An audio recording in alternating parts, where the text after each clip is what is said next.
एक ग्रामीण स्कूल में बच्चे खेल रहे हैं और एक दूसरे से बातचीत कर रहे हैं, जबकि उनके प्रधानाध्यापक एडवर्ड्स उन पर नजर रखे हुए हैं। वह छात्रों से नए शिक्षक कर्टिस से मिलवाते हैं और बताते हैं कि कर्टिस अब किंग की जगह लेंगे, जो 1 साल तक पढ़ाने के बाद व्यक्तिगत यात्रा पर गए हैं। कक्षा की एक लड़की किंग द्वारा भेजे गए एक पोस्टकार्ड को पढ़ती है, जिसमें छात्रों के लिए अंतिम संदेश होता है। कर्टिस, जो अच्छा प्रभाव छोड़ने के लिए उत्सुक हैं, एक मजाक करने की कोशिश करते हैं, लेकिन उनकी कोशिश विफल हो जाती है। वह छात्रों को पर्यावरण के विषय पर एक पाठ पढ़ाना शुरू करते हैं। कर्टिस होमवर्क करने का आदेश देते हैं, लेकिन एक छात्र यह बताता है कि किंग ने उन्हें कहा था कि वे कभी भी होमवर्क नहीं करेंगे। कर्टिस कक्षा को डांटते हैं और कहते हैं कि अब वह कक्षा के प्रभारी हैं, किंग नहीं। वह छात्रों से चुपचाप पढ़ाई करने को कहते हैं, जबकि वह खुद को शांत करने के लिए कुछ गोलियां लेते हैं। बाद में कर्टिस एडवर्ड्स से किंग का ईमेल पता मांगते हैं ताकि वह उनसे संपर्क कर सकें। एडवर्ड्स बताते हैं कि यह स्कूल कई बार बंद होने के कगार पर था, लेकिन वे कर्टिस जैसे शिक्षक के होने पर भाग्यशाली महसूस करते हैं। कर्टिस छोटे स्कूल के माहौल में खुद को ढालने की कोशिश करते हैं। एक कला पाठ के दौरान कर्टिस छात्रों को पेंटिंग के साथ अपनी रचनात्मकता को एक्सप्लोर करने के लिए प्रेरित करते हैं। इसके बाद वह छात्रों को खेलने के लिए बाहर भेजते हैं और खुद के लिए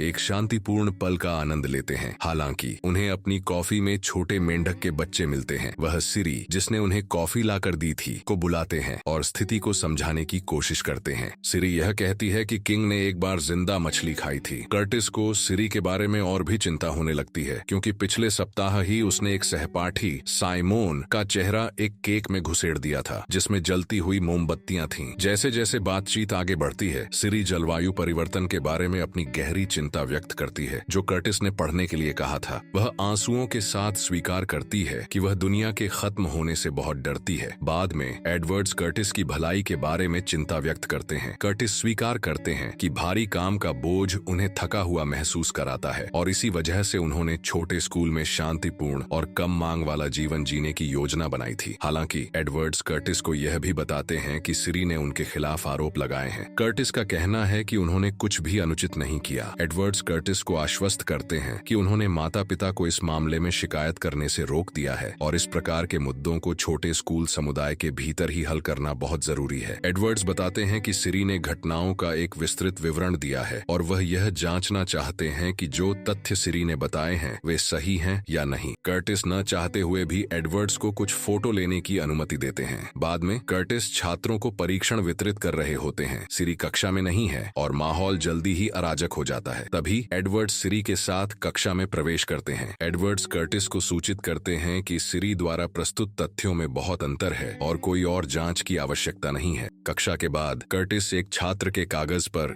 एक छोटा सा चित्र देखता है। एक छात्र का चित्र जिसमें वह किंग जैसा दिखने वाले किसी व्यक्ति के हाथों में हाथ डाले हुए होता है। कर्टिस किंग द्वारा भेजे गए पोस्ट कार्ड को निकालते हैं। फिर स्कूल की सफाई कर्मचारी विन्नी से किंग के बच्चों के साथ संबंधों के बारे में पूछते हैं। विन्नी बताती हैं कि किंग छात्रों के बीच बहुत लोकप्रिय थे। कर्टिस विन्नी से एडवर्ड्स के कार्यालय की चाबियां मांगते हैं, जिसे वह खुशी से देती है। कार्यालय में प्रवेश करने के बाद कर्टिस उस स्थान की तलाशी शुरू करते हैं। एक दराज में वह किंग नामक एक फोल्डर पाते हैं। उस फोल्डर में कुछ शर्मनाक फोटोग्राफ होते हैं। कर्टिस एडवर्ड्स को फोन करते हैं और बताते हैं कि स्कूल के रिकॉर्ड में किंग के नाम का कोई उल्लेख नहीं है और पिछले शिक्षक के रूप में हार्डी का नाम दर्ज है। हालांकि एडवर्ड्स कर्टिस की बात सही से सुन नहीं पाते और उन्हें आश्वासन देते हैं कि वह व्यक्तिगत रूप से उनसे मिलने आएंगे। कर्टिस अपनी कक्षा में प्रवेश करते हैं, जहां छात्र आगामी सभा के लिए एक रिहर्सल करने के लिए तैयार हैं। छात्र जलवायु परिवर्तन पर एक प्रस्तुति देने का निर्णय लेते हैं, जो कर्टिस को दोनों मजेदार और दिलचस्प लगता है। हालांकि जैसे जैसे रिहर्सल आगे बढ़ती है, कर्टिस पाते हैं कि वह अपनी कुर्सी से सुपरग्लू किए गए हैं। छात्र अपनी दृढ़ निश्चयता में बताते हैं कि कर्टिस को उनके विरोध का हिस्सा बनना है। वे बताते हैं कि 15वीं सदी में पेरू में बच्चों को प्राकृतिक आपदाओं को रोकने के लिए देवताओं को बलि चढ़ाया जाता था। छात्र, जो अब पात्रों में ढल चुके हैं, उन्हें मिस्टर किंग के रूप में संबोधित करते हैं और उनके होठों को सुपरग्लू से बंद कर देते हैं। छात्र अब मास्क पहनकर गहरे उद्देश्य के साथ अपने रिचुअल की शुरुआत करते हैं। उसी समय एडवर्ड्स प्रवेश करते हैं और छात्रों को रुकने के लिए कहते हैं। यह खुलासा होता है कि वह भी इस रिचुअल का हिस्सा है। वह शांति से बताते हैं कि पिछले साल हार्डी को कॉर्न किंग के रूप में ताज पहनाया गया था। इस साल यह ताज कर्टिस को दिया जा रहा है। कर्टिस भय से देखते हैं और छात्र उनके चेहरे पर एक मास्क लगा देते हैं। विन्नी कमरे में प्रवेश करती हैं और एक वेशभूषा में सजी हुई होती हैं। एडवर्ड्स कर्टिस को रिचुअल करने के लिए ले जाते हैं और विन्नी और छात्र एक भयानक गीत गाते हुए रिचुअल को पूरा करते हैं।